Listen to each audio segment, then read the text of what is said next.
Republican candidate Donald Trump has used his first campaign speech since Joe Biden dropped out of the election to attack his new opponent. If Kamala Harris gets in, she would be the most radical far-left extremist ever to occupy the White House times 10.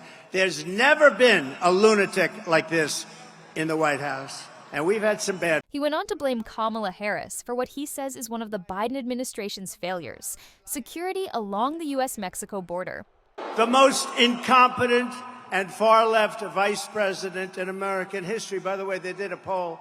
She was rated the worst vice president in history. I've never seen that poll before, but that's the poll. For her part, the vice president has mapped out what her campaign calls the path to victory. Drawing on her background as a lawyer and a former California attorney general, she's been quick to describe Trump as a convicted felon. Before I was elected vice president, before I was elected United States senator, I was elected attorney general of the state of California, and I was a courtroom prosecutor before then. And in those roles, I took on perpetrators of all kinds. Predators who abused women, fraudsters who ripped off consumers, cheaters who broke the rules for their own gain. So hear me when I say, I know Donald Trump's type. If elected, Harris would be the first woman to serve as U.S. president. Abortion rights are expected to be a major issue in her campaign. It's one area where she has an advantage over Trump among women voters.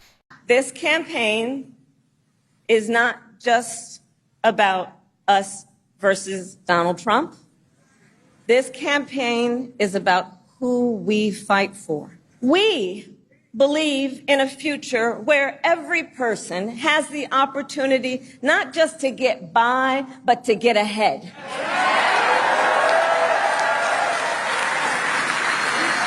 A future where no child has to grow up in poverty. Where every worker has the freedom to join a union. President Biden has called his endorsement of Harris the best decision he's ever made. And Democrats need voters to feel the same way if Harris is to succeed him.